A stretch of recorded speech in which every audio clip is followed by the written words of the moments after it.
وكذلك نجزي الظالمين والذين آمنوا وعملوا الصالحات لا نكلف نفسا إلا وسعها أولئك أصحاب الجنة هم فيها خالدون صدق الله العظيم. ترجمہ: ان الذین، بے شک وہ لوگ، کذبوا، جنہوں نے جھٹلایا،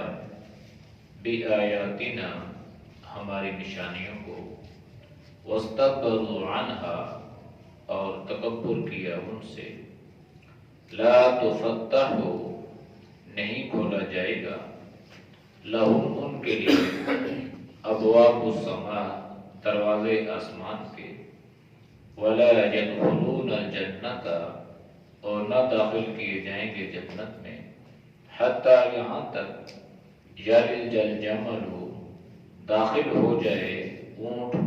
فی سم الخیاط، سوئی کے ناکے میں، وَكَذَلِكَ، اور اسی طرح، نجزی المجرمین، ہم بدلہ دیتے ہیں گنہگاروں کو، لہم، ان کے لیے، من جہنم، جہنم سے، مہاد، بچھونا ہوگا، ومن فوقہم، اور ان کے اوپر، غواش، اوڑھنا ہوگا، وَكَذَلِكَ، اور اسی طرح، نجزی الظالمین، ہم بدلہ دیتے ہیں ظلم کرنے والوں کو،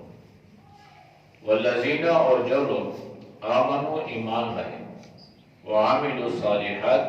اور اعمال کیے نیک، لا نکلف، ہم تکلیف نہیں دیتے، نفسا، کسی انسان کو، الا وسعها، مگر اس کی استطاعت کے مطابق، اولئک، یہی وہ لوگ ہیں، اصحاب الجنہ، جنت والے ہیں، ہم فیہا خالدون، وہ اس میں ہمیشہ رہیں گے۔ آیات کا ماقبل آیات کے ساتھ ربط اور تعلق یہ ہے کہ اللہ نے آخرت کا ایک منظر بیان فرمایا کہ اہل جہنم پر لعنت کریں گے، اور ان کے بارے میں اللہ کی عدالت میں یہ درخواست پیش کریں گے کہ اللہ انہیں دگنا عذاب دے، اور ان سے یہ کہیں گے کہ آپ کو ہمارے اوپر کوئی فوقیت، کوئی برتری، کوئی ترجیح حاصل نہیں ہے، اب انجام تمہارا بھی وہی ہے، ہمارا بھی وہی ہے، عذاب چکھو دنیا میں جو ہم برے کام کرتے رہے اس سبب کی وجہ سے۔ آج کی آیات میں اللہ نے ارشاد فرمایا کہ ان الذین کذبوا بآیاتنا، جن لوگوں نے ہماری آیات کی تکذیب کی، ہماری آیات کو، ہماری نشانیوں کو جھٹلایا۔ آیات سے مراد قرآن کریم کی آیات بھی ہیں، نشانیوں سے مراد جو ہے یہ وہ نشانیاں بھی مراد ہیں جو اللہ نے جناب نبی کریم صلی اللہ علیہ وسلم کو بطور معجزات کے عطا فرمائی تھی۔ واستكبروا عنها، اور ان آیات سے انہوں نے اعراض کیا، وجہ تکبر، بڑائی تھی۔ تکبر کی تعریف یہ ہے کہ انسان اپنے آپ کو بڑا اور اپنی نظروں میں دوسروں کو حقیر سمجھے، یہ تکبر ہے۔ یہاں تکبر سے مراد یہی ہے کہ انسان اللہ کی آیات اور اللہ کے قرآن اور اللہ کی نشانیوں کو اس طرح نظر انداز کرتا ہے کہ گویا ان کو خاطر میں نہیں لاتا، ان کی پرواہ نہیں کرتا، ان کو کوئی اہمیت اور کوئی فوقیت نہیں دیتا، تو یہ بالکل اسی شخص کی طرح ہو گئی جو آدمی تکبر کی وجہ سے کسی کو کوئی اہمیت نہیں دیتا۔ اس لیے اللہ نے فرمایا کہ وَاسْتَكْبَرُوا عَنْهَا، ان آیات سے انہوں نے تکبر کیا اور اپنے آپ کو بڑا سمجھنے لگے اور قرآن والوں کو وہ حقیر سمجھنے لگے، تو ان کا انجام کیا ہوگا؟ لا تفتح لهم ابواب السماء، ان کے لیے آسمان کے دروازے نہیں کھولے جائیں گے۔ آسمان کا دروازہ ان کے لیے نہیں کھلے گا۔ اس سے کیا مراد ہے؟ ایک تو اس سے مراد یہ ہے کہ ان کی دعائیں اللہ قبول نہیں کرے گا، اس لیے کہ اللہ کے نبی نے فرمایا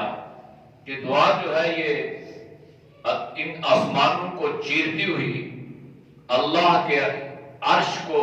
ہلا کے رکھ دیتی ہے، اور بالخصوص مظلوم کی بد دعا۔ تو اس کا مطلب یہ ہوا کہ یہ جو دعا مانگتے ہیں یہ اوپر جاتی ہے، تو اوپر تب جائے گی جب اس کے لیے آسمان کھلیں گے۔ تو جس کے لیے آسمان کے دروازے نہ کھلے گویا وہ اللہ کی بارگاہ میں مقبول نہیں ہے، مردود ہے۔ اور اسی طرح ہمارے اعمال صالحہ بھی الیہ یصعد الکلم الطیب والعمل الصالح یرفع، جو بھی نیک اعمال کیے جاتے ہیں یہ اوپر کی طرف چڑھتے ہیں، اللہ ان کو بلندی عطا فرماتا ہے۔ تو اس سے مراد یہ ہے کہ ان کے لیے آسمان کے دروازے کھلتے ہیں اور یہ جہاں اللہ کو مقصود ہوتا ہے یہ وہاں پہنچ جاتے ہیں۔ ایک مرتبہ جناب نبی کریم صلی اللہ علیہ وسلم ایک انصاری صحابی کے جنازے میں شریک تھے۔ جنازہ آپ نے پڑھایا، قبر کی تیاری میں تھوڑی تاخیر ہوئی، قبر تیار نہیں ہوئی تھی، تو آپ وہاں پہ الگ ہو کے بیٹھ گئے۔ جب آپ وہاں پہ بیٹھے تو صحابہ رضوان اللہ علیہ مجمعین بھی آپ کے گرد جمع ہو گئے، اور وہ بھی بڑے خاموشی اور ادب سے جناب نبی کریم صلی اللہ علیہ وسلم کے پاس بیٹھ گئے۔ تو اللہ کے نبی نے ایک موقع کو غنیمت جانا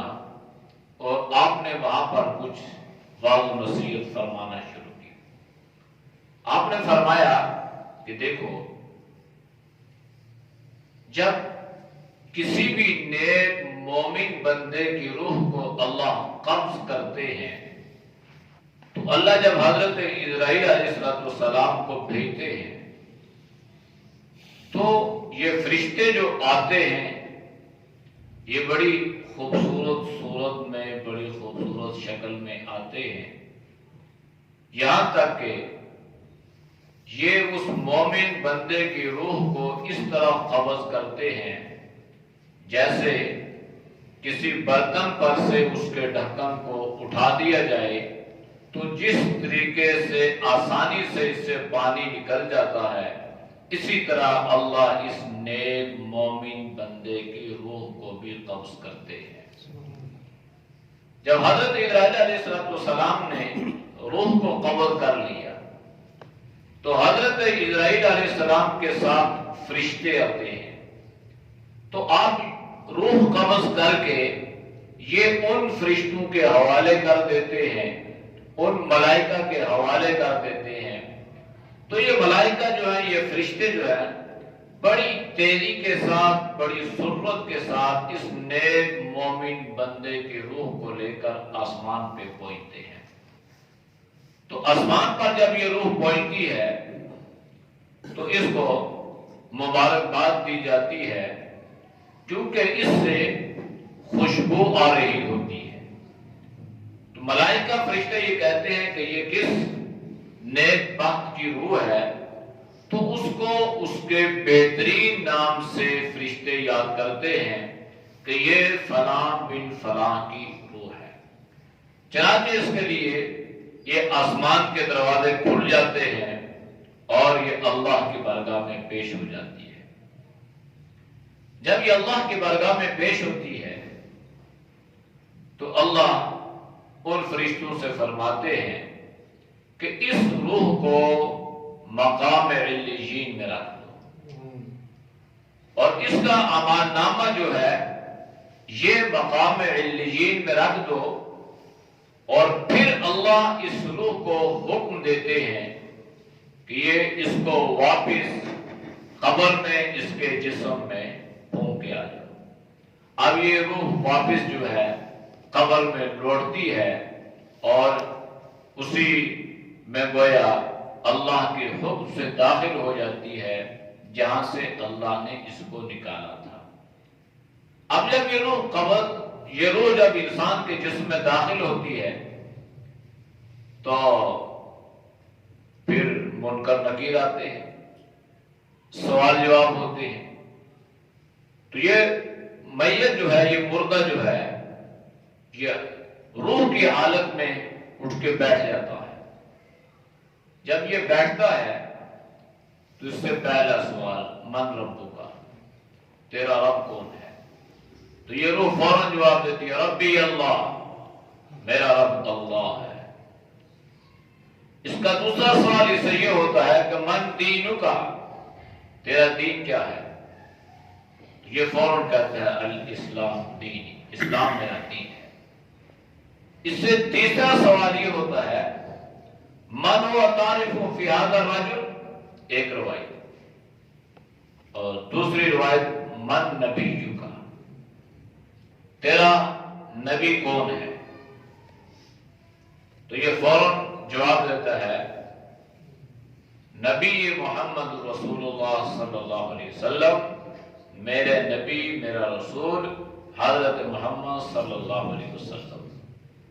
ایک روایت میں یہ بھی ہے کہ جناب نبی کریم صلی اللہ علیہ وسلم کا چہرہ مبارک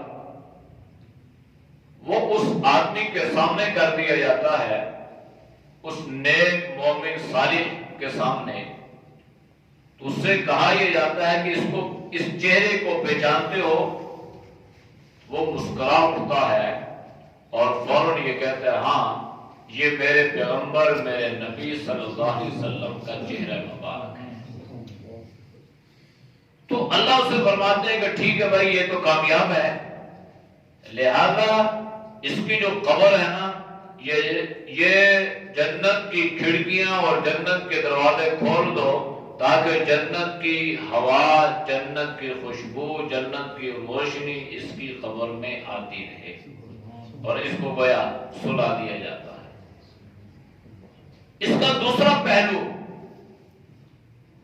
کہ جب کسی بدبخت انسان کی روح کو قبض کرتے ہیں تو وہ جو فرشتے آئے ہوتے ہیں وہ روح کو لے کر اللہ کی بارگاہ میں جب جانے کی کوشش کرتے ہیں تو جب آسمان کے قریب پہنچتے ہیں، پہلے آسمان کے، تو ان پر آسمان کا دروازہ جو ہے بند کر دیا جاتا ہے، اور اس روح کے لیے آسمان کا دروازہ نہیں کھولا جاتا۔ یہ فلاں بدبخت کی روح ہے جس سے بدبو آ رہی ہے، لہذا اس روح کو، اس کے اعمال نامے کو مقام سجین میں پھینک دو، اور پھر جو ہے اس کو واپس اس میں لوٹا دو۔ جب میت کو قبر میں رکھ دیا جاتا ہے، یہ روح واپس اس میں آتی ہے، اور منکر نکیر جو ہے اس کے پاس گرز لے کے آتے ہیں، اور عجیب ڈراؤنی شکل و صورت میں اس کے پاس آ کے کہتے ہیں، سوال کرتے ہیں سخت لہجے میں، اور اس سے پوچھا جاتا ہے من ربک کا،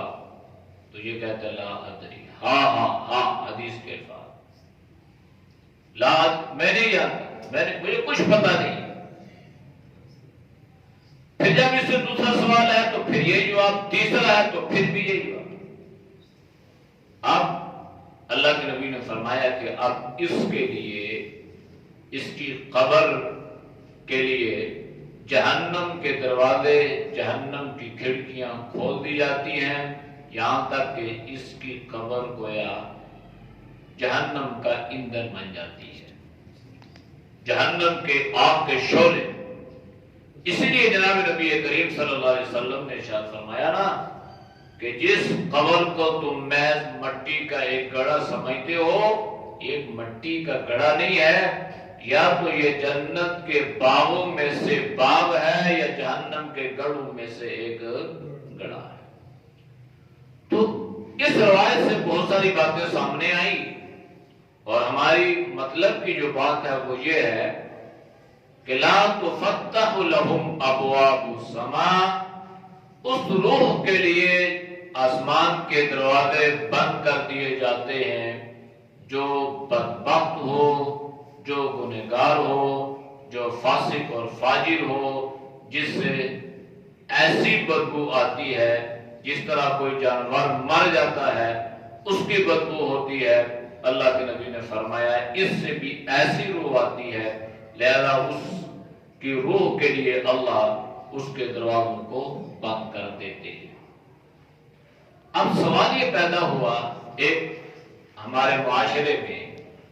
اکثر لوگوں کا یہ ایک نظریہ بنا ہے، گاؤں میں دیہاتوں میں تو چلو ہے ہی ہے، شہروں میں، کہ جمعرات والے دن ہمارے بزرگوں کی روحیں گھر میں آتی ہیں، لہذا بہترین کھانا مولوی صاحب کے سامنے رکھو۔ تو بھائی روح آپ کے گھر آتی ہیں، روح اس کی آتی ہے، کھانے کی ضرورت اس کو ہے، ادھر مزے مولوی صاحب کی۔ کوئی لاجک ہوتا ہے، کوئی ایسی بات ہوتی ہے کہ جو بندہ جس کو کوئی ایکسپٹ کرے، کوئی وہ عقل کے قریب ہو تو بات سمجھ میں آتی ہے، اتنی بڑی جہالت۔ اچھا جمعرات والے دن پھر اس کا اہتمام ہوتا ہے، کھانے بنتے ہیں کہ بھائی اگر کھانا اچھا نہ بنا نا تو روح جو ہے یہ بھٹکتی رہے گی اور ناراض ہو کے چلی جائے گی۔ یہ پتہ نہیں، میں دور دراز کی بات تو نہیں کرتا، یہ میں قرب و جوار کی بات بھی کر رہا ہوں۔ یہ کوئی ایسی بات نہیں ہے جو انسان جس پہ پریشان ہو، اور یہ ہے یہ لوگوں کا یہ نظریہ۔ لہذا جمعرات کو بہترین، آج جمعرات ہے، ایک اور لفظ کہتے ہیں درود پڑھیا، درود دیتا۔ بھائی درود کوئی دینے کی چیز ہے؟ درود بھائی اس کو یہ بھی نہیں کہتے عزت کے ساتھ درود شریف، اس کو درود کہتے ہیں، درود۔ تو خیر اللہ ہم سب کی اصلاح فرمائے۔ تو سوال یہ ہوا کہ اگر روح جنت میں ہے تو پھر اس کو دنیا کے کھانوں سے کیا غرض، وہاں سے یہ یہاں کیا لینے آئے گی؟ اگر خدا نہ خواستہ روح سجین میں ہے تو وہ اپنی مرضی سے آ نہیں سکتی، اور اگر آئی تو جائے گی نہیں۔ بھائی اگر ایک آدمی جیل میں ہے نا، جیل میں اس کو اگر جیل سے کہا گیا بھائی جاؤ تم گھر جاؤ، پھر تم کیا ہوا جمعرات ہے، تو جو وہاں سے جو باہر نکل کے آئے گا تو اپنی مرضی سے جیل میں جائے گا، کدھر جائے گا اپنی مرضی سے؟ بے وقوف ہوگا جو اپنی مرضی سے چلا جائے، لیکن کوشش کرے گا بھائی شکر ہے ایک دفعہ یہاں سے جان چھٹی ہے، اب تو کہیں ادھر ادھر ہونے کی کوشش کرے گا۔ تو بالکل روح جس کو اللہ نے مقام علیین میں رکھ دیا وہ کہاں آئے گی؟ تو آئے گی بھی تو کیا لینے آئے گی؟ تو اور اگر خدا نہ خواستہ روح مقام سجین میں چلی گئی تو وہ اللہ کے نبی نے فرمایا کہ اللہ اس کو اس پنجرے میں جو ہے نا قید کر دیتے ہیں، وہ مقید ہو جاتی ہے۔ تو جس کو اللہ قید کر دیں وہ وہاں سے اپنی مرضی سے آ نہیں سکتی۔ یہ روح کے بارے میں لوگوں میں بھائی روح آتی ہیں، روحیں بھٹکتی ہیں، روحیں پھرتی ہیں، فلاں کی روح آ گئی، فلاں کی آ گئی۔ روح ہے کیا؟ وہ سورہ بنی اسرائیل کے آخری رکوعات میں سے ایک رکوع ہے جس میں وَيَسْأَلُونَكَ عَنِ الرُّوحِ، یہ آپ سے روح کے بارے میں سوال کرتے ہیں، واقع قُلْ أَمَرَ رَبِّي، روح میرے رب کا حکم ہے، بس اللہ کا حکم ہے تو ہم چل پھر رہے ہیں، بولتے ہیں، جب اللہ کا حکم نہیں ہوگا تو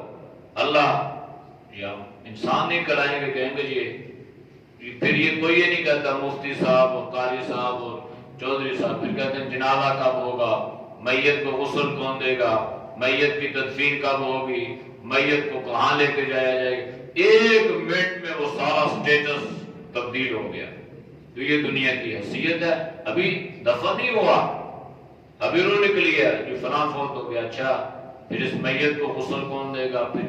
کفنائے گا کون، پھر میت کو اٹھائے، اب میت اور مردہ اور یہ اعلانات ہوتے ہیں۔ تو یہ روح جو ہے بس یہ اللہ کا حکم ہے، روح اچھی ہے، نیک ہے تو اس کے لیے دروازے کھلیں گے، استقبال ہوگا، مبارکبادیں ہوں گی، اللہ راضی ہوگا، اللہ فرمائے گا اس کو اپنی جگہ مقام علیین میں رکھ دو، اور اگر خدا نہ خواستہ کوئی دوسری صورتحال ہے تو اللہ فرمائے گا اس کو پٹک دو، اس کو پھینک دو، اس کو یہاں داخلے کی اجازت نہیں ہے۔ تو اس کا ذکر اللہ نے یوں فرمایا لا تفتح لهم ابواب السماء، ان کے لیے آسمان کے دروازے نہیں کھولے جائیں گے، ولا يدخلون الجنۃ، جنت میں داخل نہیں کیا جائے گا، حتی یلج الجمل فی سم الخیاط،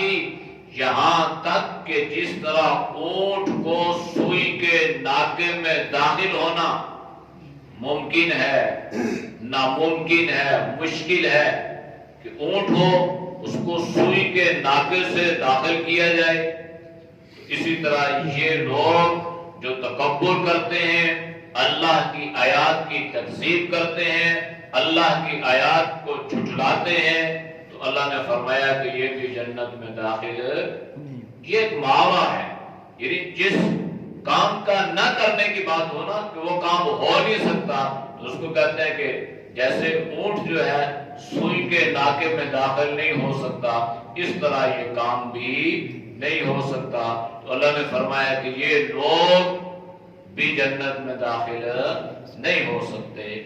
وَكَذَلِكَ نَجْزِي الْمُجْرِمِينَ، اور اللہ فرماتے ہیں کہ یہ بدلہ ہوگا جو ہم مجرموں کو دیں گے۔ لَهُم مِّن جَهَنَّمَ، ان کے لیے جہنم،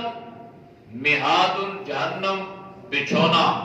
وَمِن فَوْقِ غَوَاشٍ، اور اوپر سے بھی جو ان کا اوڑھنا ہوگا نا وہ بھی کوئی ہوگا، یعنی اللہ نے فرمایا کہ جہنم ان کا بچھونا اور جہنم ہی ان کا اوڑھنا، نیچے سے بھی آگ ہے، اوپر سے بھی آگ ہے۔ نیچے پاؤں میں جب اللہ کے نبی نے فرمایا، حدیث ہے، جب پاؤں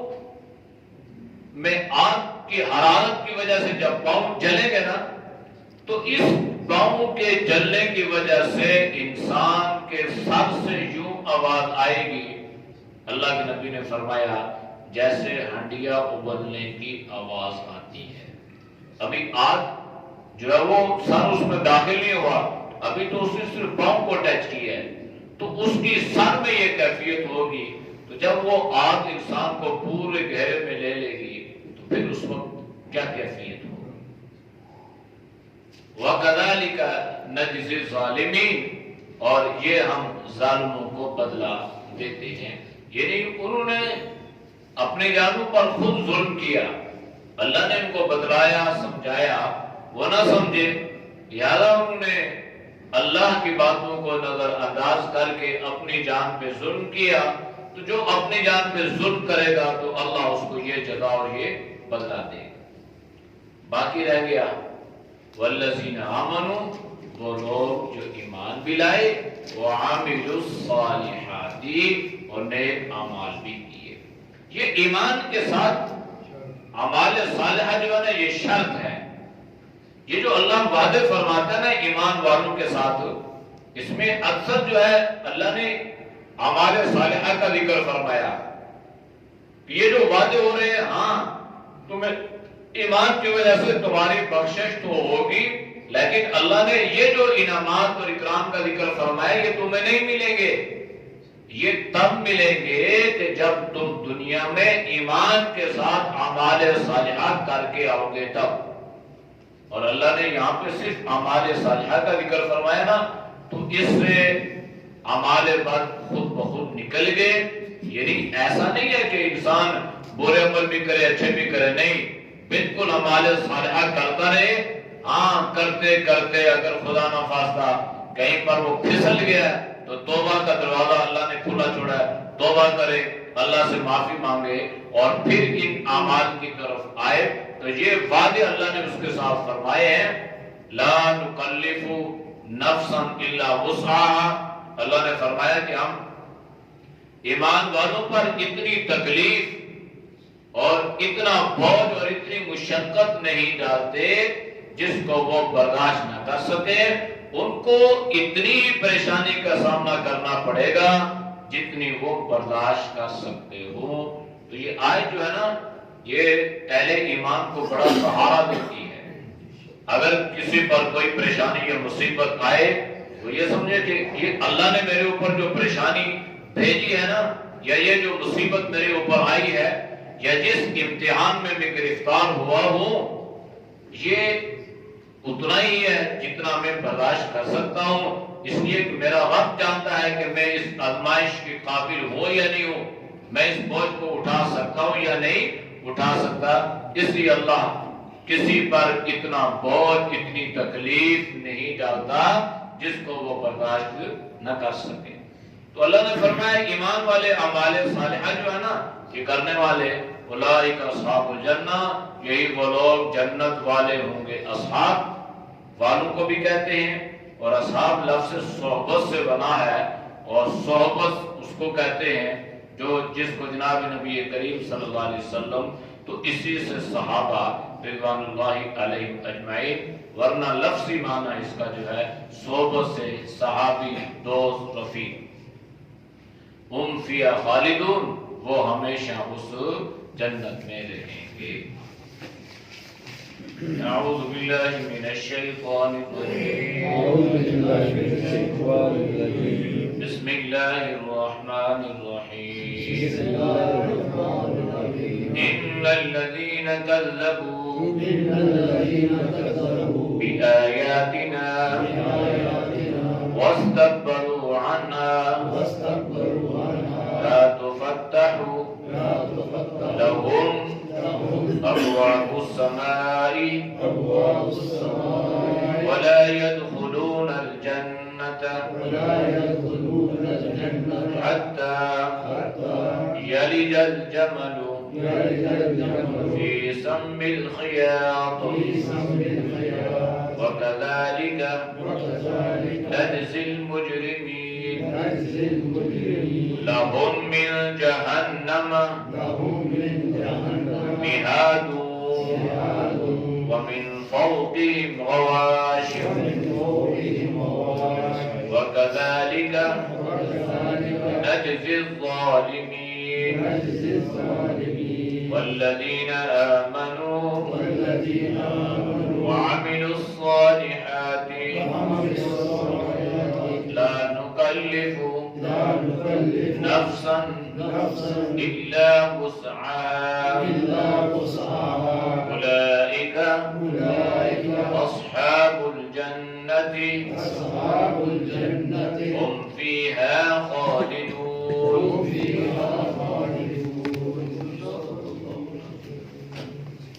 الحمد لله رب العالمين والعاقبة للمتقين والصلاة والسلام على النبي الأمي الكريم۔ یا اللہ ہم سب کے سجدہ کبیرہ گناہوں کو معاف فرما، یا اللہ گناہوں سے حفاظت فرما، یا اللہ نیک اعمال کی توفیق نصیب فرما، یا اللہ ہر طرح کے برے اعمال سے، برے خیالات سے، برے راستوں سے، بری صحبت سے اللہ تو ہم سب کی حفاظت فرما، یا اللہ ہر طرح کی شرک و بدعت سے، رسومات و خرافات سے اللہ پوری امت کی حفاظت فرما، یا اللہ صحیح معنوں میں ہم سب کو دین پر عمل کرنے کی توفیق نصیب فرما، یا اللہ جتنے دوست و بزرگ تیری رضا کے لیے سنتے ہیں اللہ ان کے سننے کو قبول فرما، یا اللہ تو سب کے ایمان میں، یا اللہ صحت میں، یا اللہ مال میں، اولاد میں، یا اللہ خوب برکتیں عطا فرما، یا اللہ ہر پریشانی سے، ہر مصیبت سے، یا اللہ ہر شر سے، ہر آزمائش سے، ہر امتحان سے اللہ تو ہم سب کے حفاظت فرما، یا اللہ پوری امت کی حفاظت فرما۔ صلی اللہ تعالی علی نبی الامی وعلی آلہ وصحبہ اجمعین برحمتک یا رب۔